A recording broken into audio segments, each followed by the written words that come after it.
एक बार प्रेम से बोलिए गुरु बृहस्पति देव की जय, विष्णु भगवान की जय। एक समय की बात है कि भारतवर्ष में एक राजा राज्य करता था। वह बड़ा ही प्रतापी और दानी था। वह प्रतिदिन मंदिर में दर्शन करने जाता था तथा ब्राह्मण और गुरु की सेवा किया करता था। उसके दरवाजे से कोई भी निराश होकर नहीं लौटता था तथा वह प्रत्येक गुरुवार को व्रत रखता एवं पूजन किया करता था, गरीबों की सहायता करता। परंतु यह सब बातें उसकी रानी को बिल्कुल अच्छी नहीं लगती थी। वह न व्रत करती और न किसी को एक पैसा तक दान में देती थी तथा राजा को भी ऐसा करने से मना किया करती थी। एक समय की बात है कि राजा तो शिकार खेलने वन में गए हुए थे। घर पर रानी और दासी थी। उस समय गुरु बृहस्पति देव एक साधु का रूप धारण करके राजा के दरवाजे पर भिक्षा मांगने गए। रानी से भिक्षा मांगी तो वह कहने लगी कि हे साधु महाराज, मैं इस दान पुण्य से तंग आ गई हूँ। मेरे से तो घर के ही कार्य समाप्त नहीं होते। इस कार्य के लिए तो मेरे पति देव ही बहुत हैं। अब आप इस प्रकार की कृपा करें कि यह सब धन नष्ट हो जावे तथा मैं आराम से रह सकूं। साधु बोले, हे देवी, तुम तो बड़ी विचित्र हो। संतान और धन से तो कोई दुखी नहीं होता, इसको तो सभी चाहते हैं। पापी भी पुत्र और धन की इच्छा करता है। अगर आपके पास धन अधिक है तो भूखे मनुष्य को भोजन कराओ, प्याऊ लगवाओ, ब्राह्मणों को दान दो, धर्मशालाएं बनवाओ, कुआं, तालाब, बावड़ी, बाग, बगीचे आदि का निर्माण कराओ तथा निर्धन मनुष्यों की कुंवारी कन्याओं का विवाह कराओ और अनेकों यज्ञादि धर्म करो। इस प्रकार के कर्मों से आपका और आपके कुल का नाम परलोक में सार्थक होगा एवं स्वर्ग की प्राप्ति होगी। मगर वह रानी इन बातों से खुश न हुई। वह बोली, हे साधु महाराज, मुझे ऐसे धन की कोई आवश्यकता नहीं है जिसको मैं और मनुष्यों को दान दे सकूं और जिसको रखने संभालने में मेरा सारा समय बर्बाद हो जाए। साधु ने कहा, हे देवी, तुम्हारी ऐसी इच्छा है तो ऐसा ही होगा। मैं तुम्हें बताता हूँ, वैसा ही करना। बृहस्पतिवार के दिन गोबर से घर लीपना, अपने केशों को धोना, केशों को धोते समय स्नान करना, राजा से कहना कि वह हजामत करवाए, भोजन में मांस मदिरा खाना, कपड़ा धोबी के यहाँ धुलने डालना। इस प्रकार 7 बृहस्पतिवार करने से तुम्हारा सभी धन नष्ट हो जाएगा। यह कहकर वह साधु महाराज वहाँ से अंतर्ध्यान हो गए। रानी ने साधु के कहने के अनुसार वैसा ही किया। 3 बृहस्पतिवार ही बीते थे कि उसका समस्त धन संपत्ति नष्ट हो गया और भोजन के लिए दोनों समय परिवार तरसने लगा तथा सांसारिक भोगों से दुखी रहने लगे। तब वह राजा रानी से कहने लगा कि रानी, तुम यहाँ पर रहो, मैं दूसरे देश को जाऊँ, क्योंकि यहाँ पर सभी मनुष्य मुझे जानते हैं, इसलिए कोई कार्य भी नहीं कर सकता। देश चोरी पर देश भीख बराबर है। ऐसा कहकर राजा परदेश चला गया। वहाँ जंगल में जाता और लकड़ी काट कर लाता, शहर में बेचता और इस तरह जीवन व्यतीत करने लगा। इधर राजा के घर से जाने के बाद रानी और दासी दुखी रहने लगी। किसी दिन भोजन नहीं मिलता तो किसी दिन जल पीकर ही रह जाती। एक समय रानी और दासी को 7 दिन तक बिना भोजन के रहना पड़ा। इस पर रानी ने दासी से कहा, हे दासी, यहाँ पास के नगर में मेरी बहन रहती है, वह बड़ी धनवान है, तू उसके पास जा और वहाँ से 5 सेर बेझर मांग ला। इस प्रकार रानी की आज्ञा मानकर दासी रानी की बहन के पास गई तो रानी की बहन उस समय पूजन कर रही थी, क्योंकि उस रोज बृहस्पतिवार का दिन था। जब दासी ने रानी की बहन को देखा और उससे बोली कि हे रानी, मुझे तुम्हारी बहन ने भेजा है, मेरे लिए 5 सेर बेझर दे दो। इस प्रकार दासी ने अनेक बार कहा, परंतु रानी ने उसे कुछ उत्तर नहीं दिया, क्योंकि वह उस समय बृहस्पतिवार के व्रत कथा सुन रही। इस प्रकार जब दासी को किसी प्रकार उत्तर नहीं मिला तो वह बहुत दुखी हुई और क्रोध भी आया और लौटकर अपने गांव आ रानी के पास आकर बोली, हे रानी, आपकी बहन तो बहुत धनी स्त्री हैं, वे छोटे लोगों से बात भी नहीं करती, क्योंकि मैंने उनसे कहा तो उन्होंने कोई उत्तर नहीं दिया, मैं वापस चली आई। रानी बोली, हे दासी, इसमें उसका कोई दोष नहीं है। जब बुरे दिन आते हैं तब कोई सहारा नहीं देता। अच्छे बुरे का पता विपत्ति में ही लग जाता है। जो ईश्वर की इच्छा होगी वही होगा। यह सब हमारे भाग्य का दोष है। इधर उस रानी ने देखा कि मेरे बहन की दासी आई थी, परंतु मैंने उससे कुछ बोला नहीं। इससे वो बहुत दुखी हुई होगी। यह सोच कथा को सुन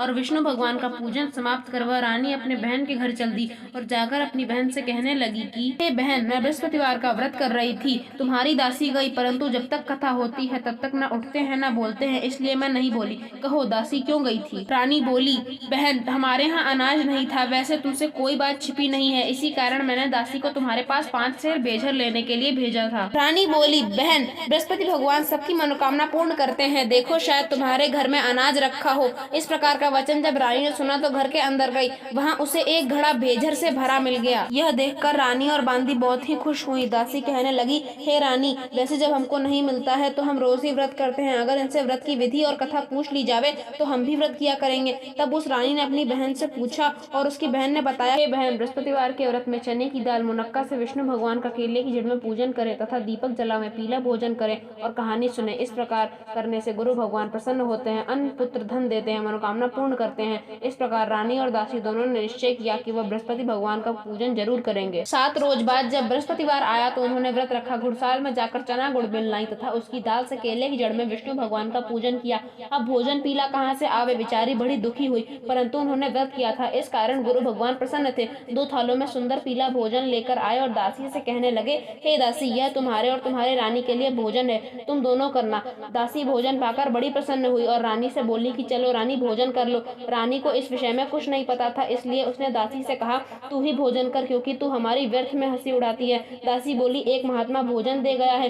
रानी कहने लगी, वह भोजन तेरे लिए दे गया है, तू ही कर ले। दासी ने कहा, वह महात्मा हम दोनों के लिए 2 थालों में भोजन दे गया है, इसलिए हम और तुम दोनों साथ साथ भोजन करेंगी। इस प्रकार रानी और बांदी दोनों ने गुरु भगवान को नमस्कार कर भोजन प्रारंभ किया तथा अब वह प्रत्येक बृहस्पतिवार को गुरु भगवान का व्रत और विष्णु भगवान का पूजन करने लगी। बृहस्पति भगवान की कृपा से रानी और दासी के पास धन हो गया। फिर रानी उसी प्रकार आलस्य करने लगी। तब दासी बोली, देखो रानी, तुम पहले भी इसी प्रकार आलस्य करती थी, तुम्हें धन रखने में कष्ट होता था, इसी कारण सभी धन नष्ट हो गया। अब गुरु भगवान की कृपा से यह धन मिला है तो तुम फिर आलस्य कर रही हो। बड़ी मुसीबतों के बाद हमने यह धन पाया है, इसलिए हमें दान पुण्य करना चाहिए तथा भूखे मनुष्यों को भोजन कराओ, प्याऊ लगवाओ, ब्राह्मणों को दान दो, कुआं तालाब बावड़ी आदि का निर्माण करो, मंदिर पाठशाला बनवाकर दान दो, कुंवारी कन्याओं का विवाह कराओ, धन को शुभ कार्यों में खर्च करो, जिससे तुम्हारे कुल का यश बढ़े, स्वर्ग प्राप्त हो और पितृ प्रसन्न हों। तब रानी ने इसी प्रकार के कर्म करने प्रारंभ किए तो काफी यश फैलने लगा। एक दिन रानी और दासी विचार करने लगी कि न जाने राजा किस दशा में होंगे, उनकी कोई खोज खबर भी नहीं है।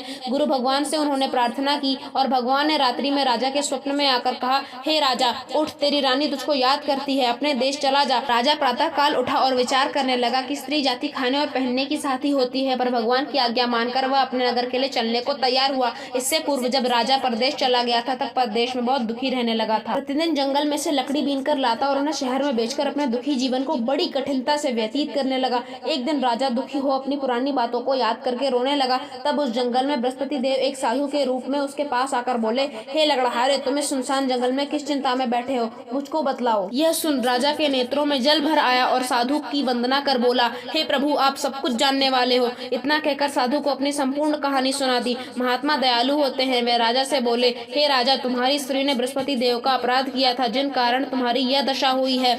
अब तुम किसी प्रकार की चिंता मत करो, भगवान तुम्हें पहले से अधिक धन देगा। देखो, तुम्हारी स्त्री ने बृहस्पतिवार का व्रत प्रारंभ कर दिया है। तुम मेरा कहना मानकर बृहस्पतिवार का व्रत करके चने की दाल, गुड़, जल को लोटे में डालकर केले की जड़ का पूजन करो, फिर कथा कहो और सुनो, भगवान तुम्हारी सभी मनोकामनाओं को पूर्ण करेंगे। साधु को प्रसन्न देखकर राजा बोला, हे प्रभु, मुझे लकड़ी बेचकर इतना पैसा नहीं मिलता जिससे भोजन करने के उपरांत कुछ बचा सकूं। मैंने रात्रि में अपनी स्त्री को व्याकुल देखा है, मेरे पास कुछ भी नहीं है जिससे मैं उसकी खबर मंगा सकूं, और फिर मैं कौन सी कथा कहूं, यह भी मुझको नहीं मालूम है। साधु ने कहा, हे राजा, तुम किसी बात की चिंता मत करो। बृहस्पतिवार के दिन तुम रोजाना की तरह लकड़ियां लेकर शहर जाओ, तुमको रोज से दुगुना धन प्राप्त होगा, जिससे तुम भली भांति भोजन कर लोगे तथा बृहस्पति देव की पूजा का सामान भी आ जाएगा। बृहस्पतिवार की कहानी निम्न प्रकार से है। प्राचीन काल में एक ब्राह्मण था। वह बहुत ही निर्धन था, उसकी कोई भी संतान नहीं थी। उसकी स्त्री बहुत मलिनता के साथ रहती थी। वह न स्नान करती, न किसी देवता का पूजन करती। प्रातः काल उठते ही सर्वप्रथम भोजन करती, बाद में कोई अन्य कार्य करती थी। इससे ब्राह्मण देवता बड़े दुखी रहते थे। बेचारे बहुत कुछ कहते, किंतु उसका कोई परिणाम न निकला। भगवान की कृपा से ब्राह्मण की स्त्री को कन्या रूपी रत्न पैदा हुई और वह कन्या अपने पिता के घर में बड़ी होने लगी। वह बालिका प्रातः स्नान करके विष्णु भगवान का जाप करने लगी, बृहस्पतिवार का व्रत करने लगी। अपने पूजा पाठ को समाप्त करके स्कूल जाती तो अपनी मुट्ठी में जौ भर के ले जाती और पाठशाला जाने के मार्ग में डालती जाती। वही जौ स्वर्ण के हो जाते तो लौटते समय उनको बीनकर घर ले आती। वही जौ स्वर्ण के हो जाते तो लौटते समय उनको बीनकर घर ले आती। एक दिन वह बालिका सूप में उन सोने के जौ को फटक कर साफ कर रही थी। उसकी माँ ने यह देख लिया और कहा, हे बेटी, सोने के जौ को फटकने के लिए सोने का सूप होना चाहिए। दूसरे दिन गुरुवार था। इस कन्या ने व्रत रखा और बृहस्पति देव से प्रार्थना की, हे प्रभु, मैंने आपकी पूजा सच्चे मन से की हो तो मेरे लिए एक सोने का सूप दे दो। बृहस्पति देव ने उसकी प्रार्थना स्वीकार कर ली। रोजाना की तरह वह कन्या जौ फैलाती हुई जाने लगी। जब लौटकर जौ बिन रही थी तो बृहस्पति देव की कृपा से उसे एक सोने का सूप मिला। उसे वह घर ले आई और उसमें जौ साफ करने लगी, परंतु उसकी माँ का वही ढंग रहा। एक दिन की बात है कि वह कन्या सोने के सूप में जौ साफ कर रही थी। उसी समय उस शहर का राजपुत्र वहां से होकर निकला। इस कन्या के रूप और कार्य को देखकर वह मोहित हो गया तथा अपने घर आकर भोजन और जल त्याग कर उदास होकर लेट गया। राजा को जब इस बात का पता लगा तो वह अपने प्रधानमंत्रियों के साथ अपने पुत्र के पास गए और बोले, हे बेटा, तुम्हें किस बात का कष्ट है? किसी ने अपमान किया है अथवा कोई और कारण है? सो कहो, मैं वही करूंगा जिससे तुम्हें प्रसन्नता होगी।